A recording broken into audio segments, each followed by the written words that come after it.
Alright, so let's take a look at another case study today. As you can see, this week I'm pretty bored doing some videos. This is euro dollar. Now remember, with the euro dollar,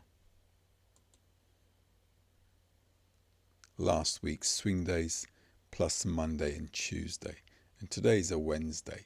So what I want to really do is to catch a U-turn from here and go up to here and take some profit along the way. So how can I do that? So what I want to do is wait for the trading hours, buy at times and prices where it might be a good match for us. And here we've got two situations, which one of them I missed, but this lunch one is okay. So let's take a look. Now initially this was a trading hour, okay, as you know, 7:55 on the platform. I gave as I think 8:55 or must have been 9, something like that, since I put it there. And then I've got the others here. As you can see, the market goes up, comes back into the trading hours. So this is a 5-minute chart. Okay, and this is another little spot.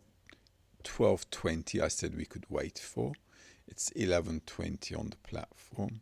So once this bar is over, getting in and going with the flow is not a bad idea.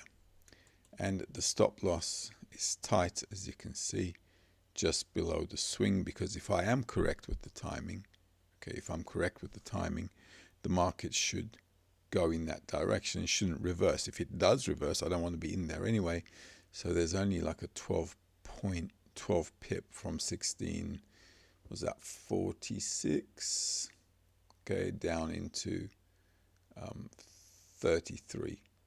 Okay, so 13 pip stop, according to a 4-digit count. All right. So what we want to do is ride it up there. That's the first place. And then what I want to do is take it up there. Okay, I hope that makes sense. So from here, what we want to do is use the trading days. This is the cause for the consequence. Market comes back.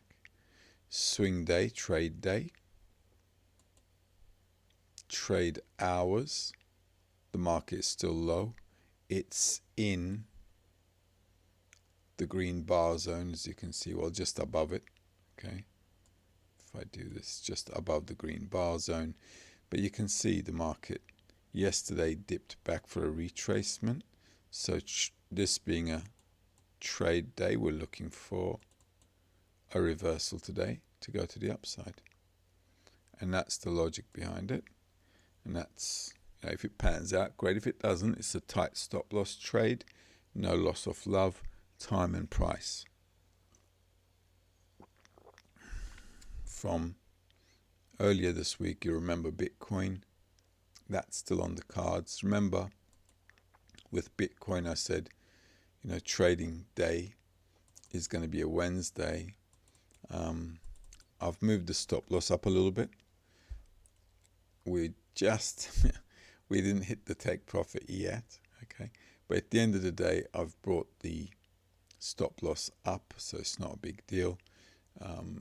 But I am expecting the market to push into that, like to touch it, tap it, close the gap or whatever, and then we'll be able to take profit.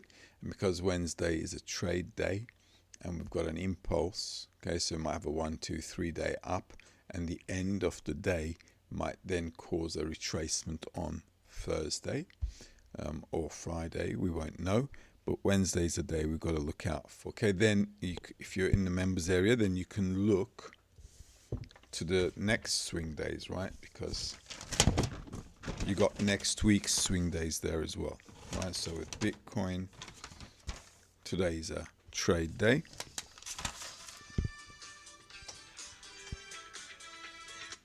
And you can check out next week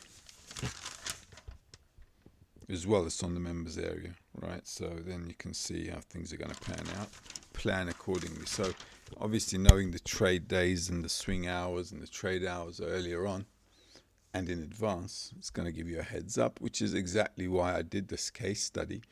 So you can see how we can demonstrate by knowing the trade days and the trade hours in advance, like really relaxed and tight stop losses. You can take 1 to 5, 6, 7 even, risk return, go all the way into 1 to 10. And that's it. With gold, I didn't do anything, as you know. Why? Because I don't like to buy the highs, despite the fact that I know gold is bullish. I wanted to wait for a pullback here before I did anything into that zone there. Right? Because, yeah, that's basically it. Okay, so we'll see how that pans out. But even if an asset that I trade all the time, like gold, isn't where I want it to be, I can just go on to something else, because knowing the trade days, trade hours, it's fine. You can just trade relaxed the same way like you're trading anything you're used to. Hope that helps. Have a good day. Another case study. This one, like I said, euro dollar.